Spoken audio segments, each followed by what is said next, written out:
Hello everyone, welcome to EduEthics. So today we are going to start a new chapter of class 9 chemistry chapter 1 matter in our surroundings. Now अगर मैं आपसे बोलूं कि आप अपने आसपास देखो तो आपको अपने आसपास बहुत सारी चीज़ें देखने को मिलती हैं. ठीक है, जैसे कि बॉटल, बैग, ठीक है, पेन, बुक्स. ये सब क्या है? ये सब मैटर है. हम अपने आसपास बहुत सारी चीज़ें देखते हैं, राइट? ये सब चीज़ें क्या हैं? ये सब मैटर है. अब मैं इनको मैटर क्यों कह रही हूँ? मैं इनको मैटर इसलिए कह रही हूँ क्योंकि मैटर वो चीज़ होती है जो स्पेस ऑक्यूपाई करती हो और उसका मास होता हो. तो मैं अपने आसपास कोई भी चीज़ देख रही हूँ तो लगभग हर चीज़ जो मुझे दिखाई दे रही है आसपास, वो क्या है? मैटर है. क्यों मैटर है? क्योंकि वो स्पेस ऑक्यूपाई कर रही है वो चीज़, और उसका मास है. मास क्या है? मास जो है वो होता है quantity of matter that an object contains. ठीक है, दैट इज मैटर. ठीक है, तो कोई भी चीज जिसका मास हो और वो स्पेस ऑक्यूपाई कर रही हो, वो जगह घेर रही हो, तो वो क्या है? मैटर है. इसको मैं यहाँ पे डिफाइन करती हूँ आपके लिए.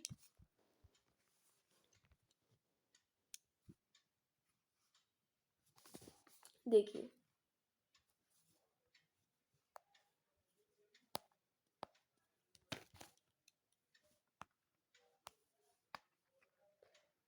Anything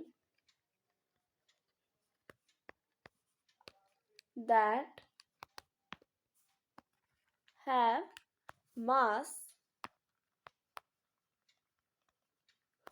and occupies space.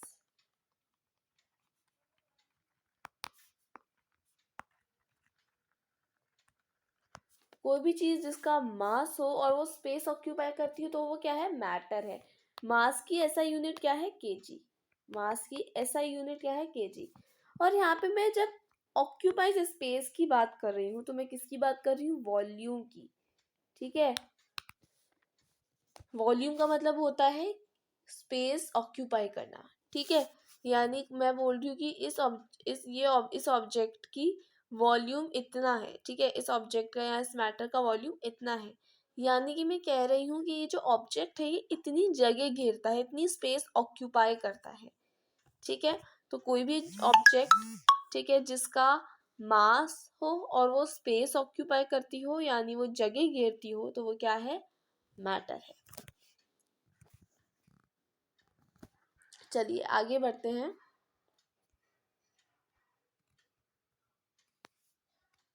तो मैटर जो है वो क्लासिफाइड है on the basis of its physical properties and chemical properties. ठीक है, matter is classified on the basis of its physical properties and chemical properties. But in this chapter we are only going to study about the physical properties of matter. इस चैप्टर में हम सिर्फ matter की physical properties के बारे में discuss करेंगे. So now let us discuss about the physical properties of matter. Okay,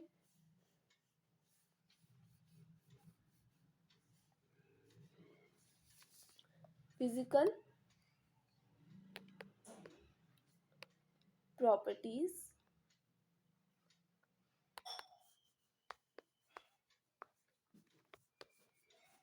of matter. सबसे पहली जो फिजिकल प्रॉपर्टी है मैटर की वो ये है कि मैटर बना किसका है? किसका बना है मैटर? मैटर बना है पार्टिकल्स का. ठीक है, matter is made up of particles. ये क्या है? आपकी पहली प्रॉपर्टी है. पहली प्रॉपर्टी है मैटर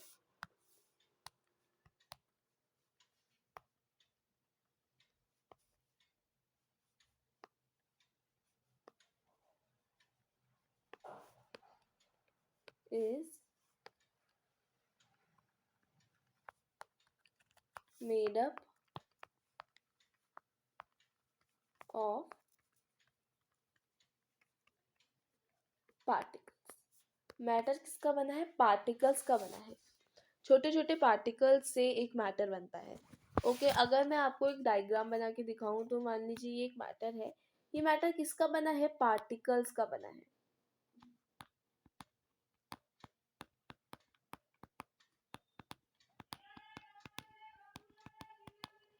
एक मैटर किसका बनता है? पार्टिकल्स का बनता है. दूसरी प्रॉपर्टी कहती है कि इन पार्टिकल्स के बीच में जो पार्टिकल्स होते हैं मैटर के, उनके बीच में स्पेस प्रेजेंट होती है. Particles of matter have space between them, ठीक है। और दो नेबरिंग पार्टिकल्स के बीच में जो स्पेस प्रेजेंट होती है उसको हम इंटरस्टिशियल स्पेस या फिर इंटर पार्टिकल स्पेस कहते हैं, ठीक है। तो सेकंड प्रॉपर्टी है मैटर की कि पार्टिकल्स ऑफ मैटर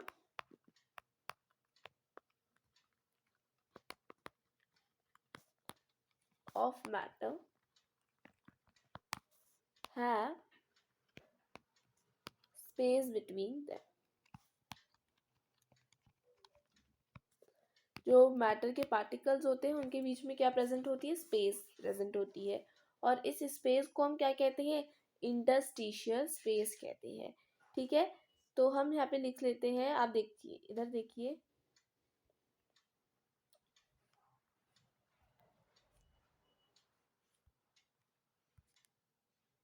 इधर लिख लेते हैं, हमने बहुत पीछे चले गए, इधर लिख लेते हैं। देखिए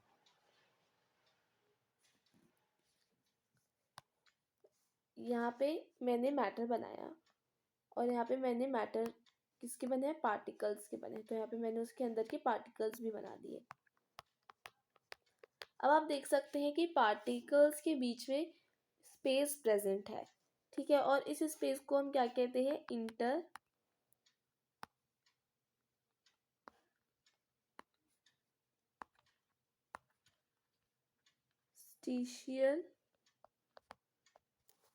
स्पेस, ठीक है। इंटरस्टिशियल स्पेस को अगर आपको सिंपल वर्ड्स में डिफाइन करना है तो the space present between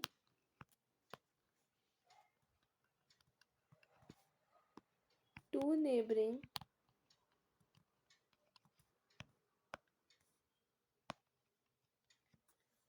particles of matter, ठीक है। तो जो स्पेस प्रेजेंट होती है between two neighbouring particles of a matter is known as interstitial space, ठीक है। तो ये क्या थी, ये हमारी सेकंड प्रॉपर्टी थी of matter.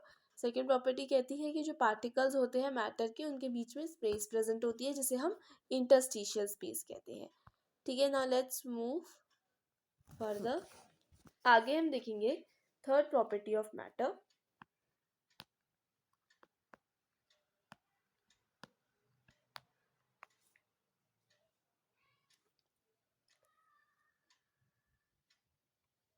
Okay, so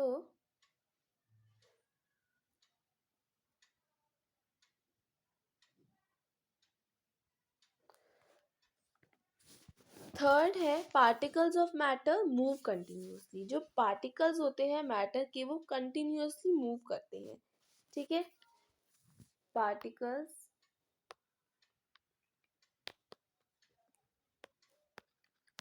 of matter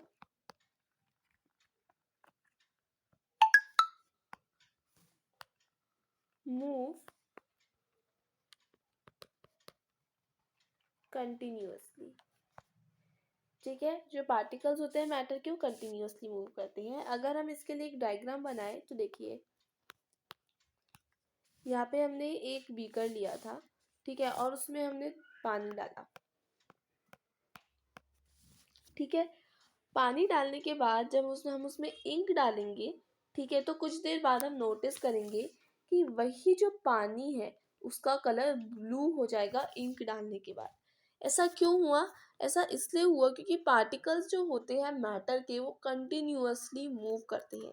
इस केस में हमको देखने को मिलेगा कि यहाँ पे जो पार्टिकल्स है किसके, इंक के, वो कंटिन्यूअसली किस में मूव कर रहे हैं, वाटर में मूव कर रहे हैं। जो इंक के पार्टिकल्स हैं वो वाटर के पार्टिकल्स के बीच में जो स्पेस प्रेजेंट है, जो इंटरस्टिशियल स्पेस प्रेजेंट है उसके बीच में आ जाएंगे, ठीक है। So they are basically moving continuously.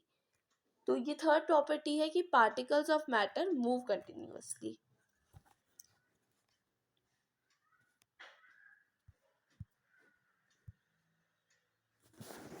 जो मूवमेंट ऑफ पार्टिकल्स हैं ये तीन चीजों पर डिपेंड करता है, ठीक है।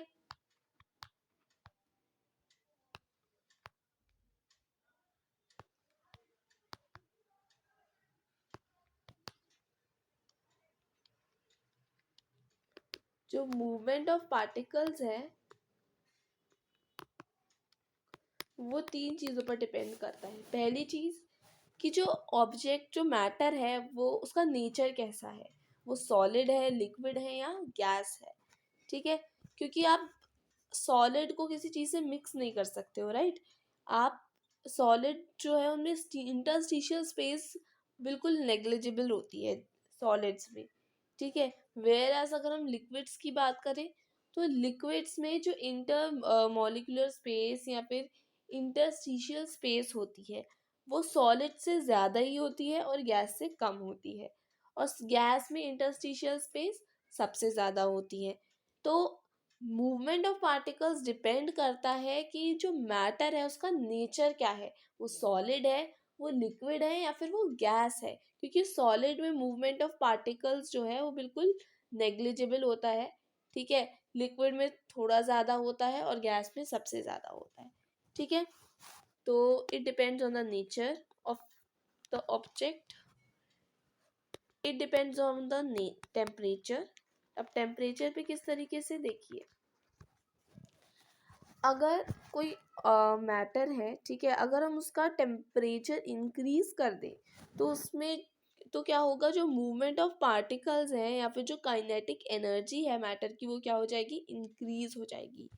ठीक है, ये दोनों चीज़ें बिल्कुल हम कह सकते हैं डायरेक्टली प्रोपोर्शनल है। टेम्परेचर और kinetic energy are directly proportional to each other.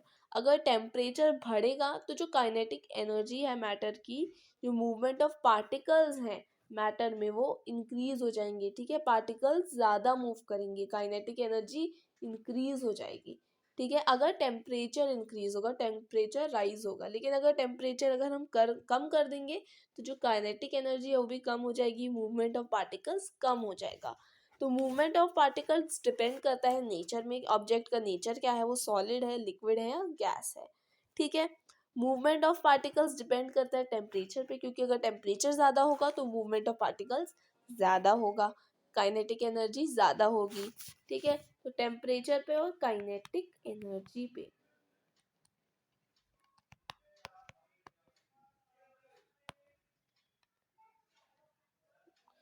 Kinetic energy का मतलब हो रहा है, मतलब है मूवमेंट ऑफ पार्टिकल्स। ठीक है, पार्टिकल्स का मूवमेंट को हम बोलते हैं काइनेटिक एनर्जी। जैसे कुछ ऑब्जेक्ट जो है उनकी काइनेटिक एनर्जी ज़्यादा होती है, यानी उनके पार्टिकल्स जो है वो ज़्यादा मूव करते हैं। कुछ कुछों की कम होती है, क्योंकि कुछ ऑब्जेक्ट्स के कुछ मैटर्स, कुछ जो मैटर होता है उनकी काइनेटिक एनर्जी कम होती है, यानी मूवमेंट ऑफ पार्टिकल्स कम होता है। या फिर कुछ में नेग्लिजिबल होता है, जैसे कि सॉलिड्स। ठीक है, क्योंकि क्यों होता है, क्योंकि इंटरस्टिशियल स्पेस जो है वो बहुत कम होती है, बिल्कुल नेग्लिजिबल होती है, और फोर्स ऑफ अट्रैक्शन जो होता है बिटवीन द पार्टिकल्स वो बहुत ज़्यादा होता है। ठीक है, अभी आपको इतना अच्छे से समझ नहीं आया होगा, अभी आपको बस इतना समझना है कि particles of matter moves continuously. ठीक है, अभी जो मैं आपको बता रही हूँ सॉलिड, लिक्विड और गैस के बारे में, अभी हम उसको आगे पढ़ेंगे। अभी बस आपको इतना ध्यान रखना है कि particles of matter move continuously, और मूवमेंट ऑफ पार्टिकल्स 3 चीज़ों पर डिपेंड करता है, nature, temperature and kinetic energy. Nature पर ये सॉलिड है, लिक्विड है, गैस है, उस ऑब्जेक्ट का नेचर, उस मैटर का नेचर क्या है। टेम्परेचर पर, क्योंकि अगर टेम्परेचर ज़्यादा होगा तो मूवमेंट ऑफ पार्टिकल ज़्यादा होगा, काइनेटिक एनर्जी ज़्यादा होगी। ठीक है, तो काइनेटिक एनर्जी और temperature they are directly proportional to each other. Okay,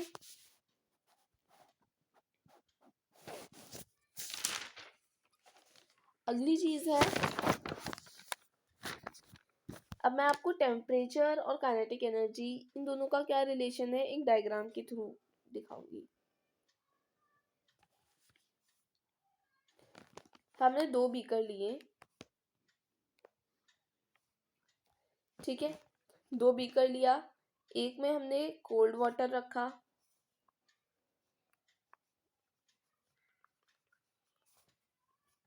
और एक में हमने हॉट वाटर रखा। ठीक है, एक में हमने रखा कोल्ड वाटर और एक में हमने रखा हॉट वाटर। ये वेपर्स थोड़े अजीब से बन गए हैं।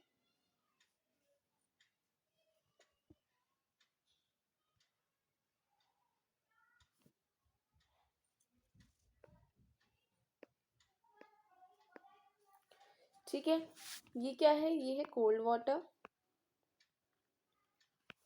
और ये क्या है, हॉट वाटर।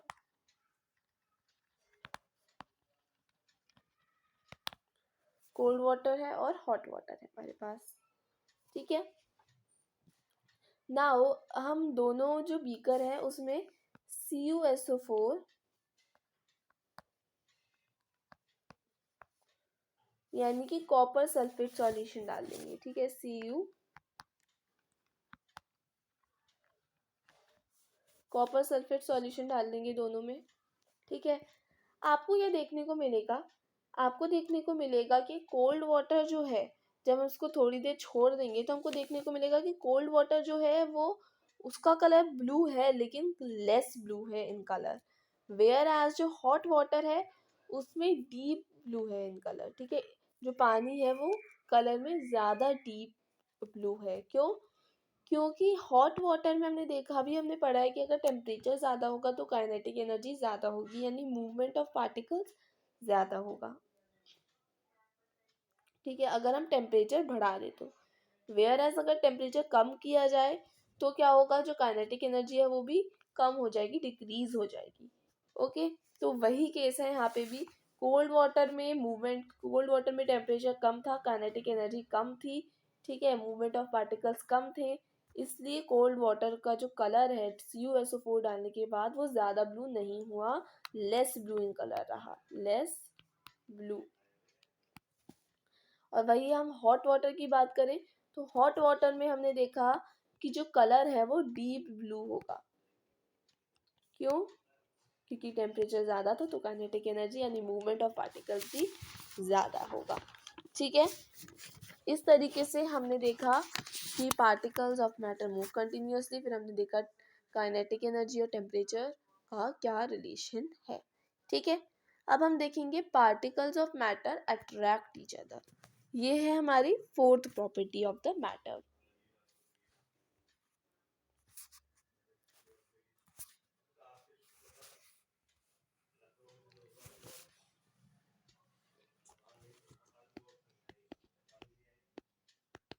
फोर्थ प्रॉपर्टी है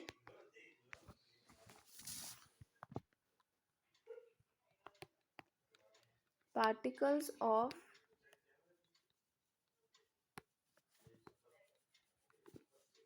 मैटर अट्रैक्ट ईच अदर।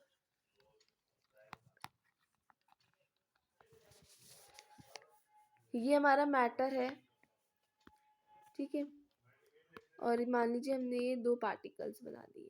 चलिए ऐसे बनाते हैं, जूम कर देते हैं इसको थोड़ा।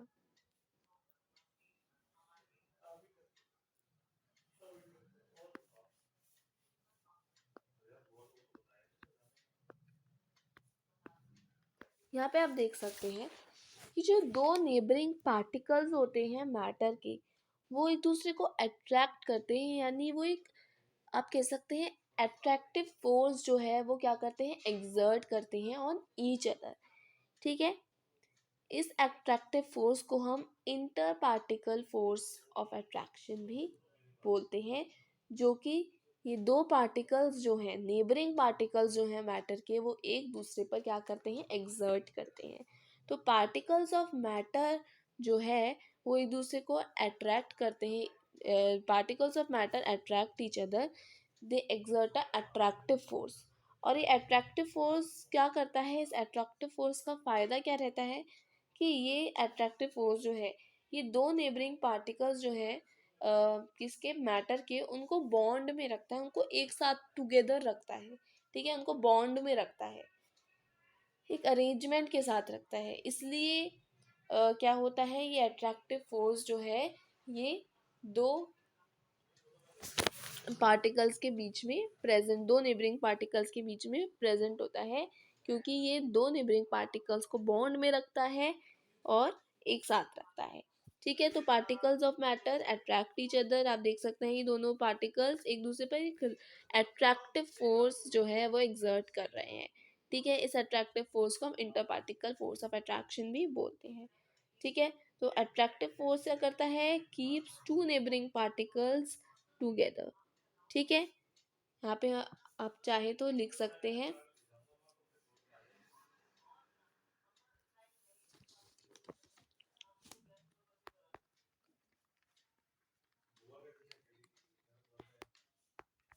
अट्रैक्टिव फोर्स यहाँ पे अगर हम लिखे, इधर लिख लेते हैं, keeps it keeps two neighboring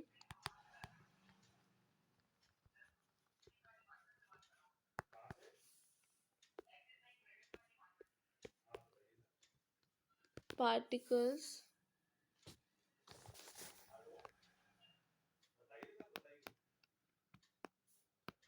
together or in bond।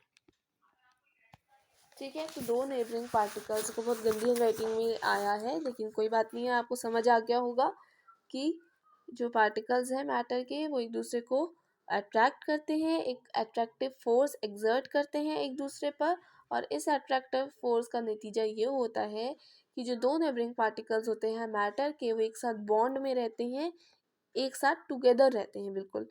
ठीक है, तो ये था fourth property of matter. Now the fifth and last property of matter is कि जो पार्टिकल्स होते हैं मैटर के वो बहुत ज़्यादा छोटे होते हैं, दे आर वेरी स्मॉल। ठीक है,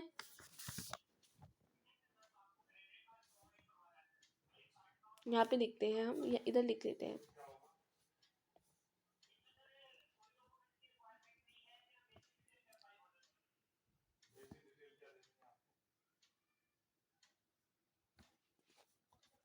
ओके, तो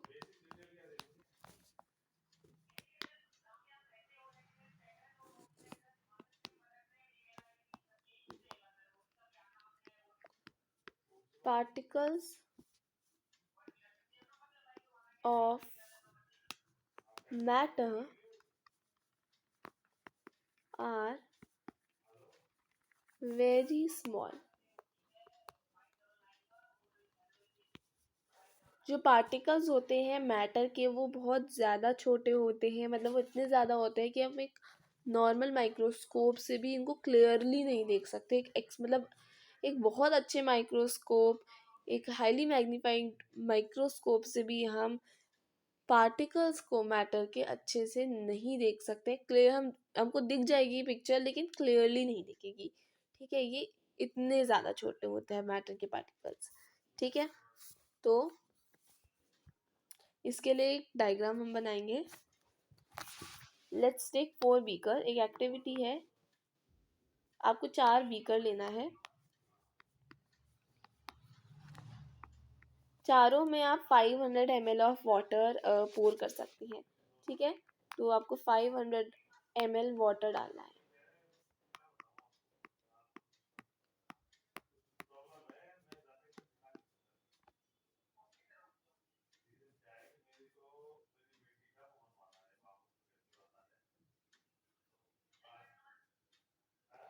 ठीक है, इसको हम नाम दे देते हैं बीकर ए,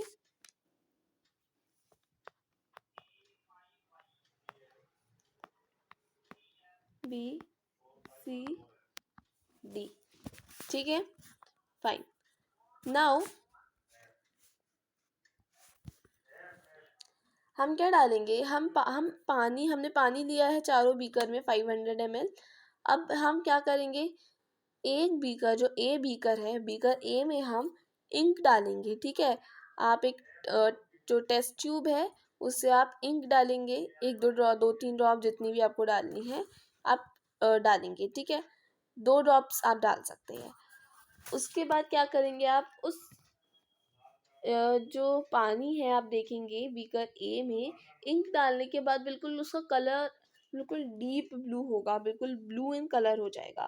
ठीक है, तो कैसा कलर होगा इसका, ब्लू इन कलर।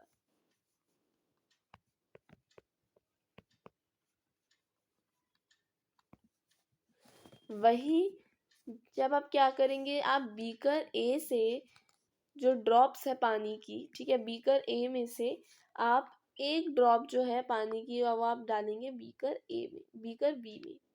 तो आप देखेंगे कि बीकर बी में जब हम ए ड्रॉप में से थोड़ा सा बीकर में से थोड़ी सी ड्रॉप्स डालेंगे पानी की बीकर बी में, तो हम नोटिस करेंगे कि बीकर बी में जो पानी है उसका कलर भी ब्लू होगा, लेकिन वो बीकर ए से थोड़ा लेस ब्लू होगा। बीकर ए में जो पानी है उससे थोड़ा कम ब्लू होगा बीकर बी का पानी, तो हम लिख सकते हैं less blue in colour than beaker A, लेकिन ब्लू होगा फिर भी। ठीक है, उसके बाद बीकर बी में से हम पानी की ड्रॉप्स डालेंगे बीकर सी में, तो हम देखेंगे कि बीकर सी में जो पानी का कलर है वो बहुत ज़्यादा ब्लू नहीं होगा, it will be very less blue in colour. ठीक है, very less blue in colour. वही हम क्या करेंगे, बीकर सी से पानी बीकर डी में डालेंगे, थोड़ा सा एक ड्रॉप हम डाल सकते हैं।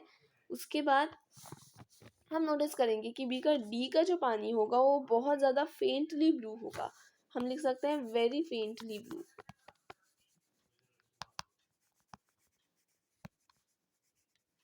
इस एक्टिविटी से हम ये कंक्लूड करते हैं कि जो पार्टिकल्स होते हैं मैटर के वो बहुत ज़्यादा छोटे होते हैं।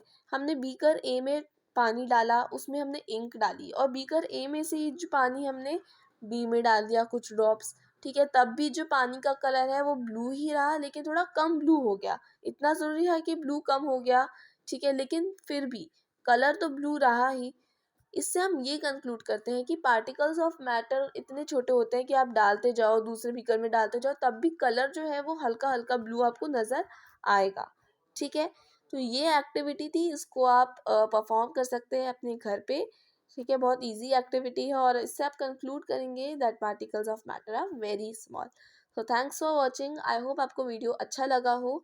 अगर आपको वीडियो अच्छा लगा so please don't forget to like share and subscribe to our channel. Thank you.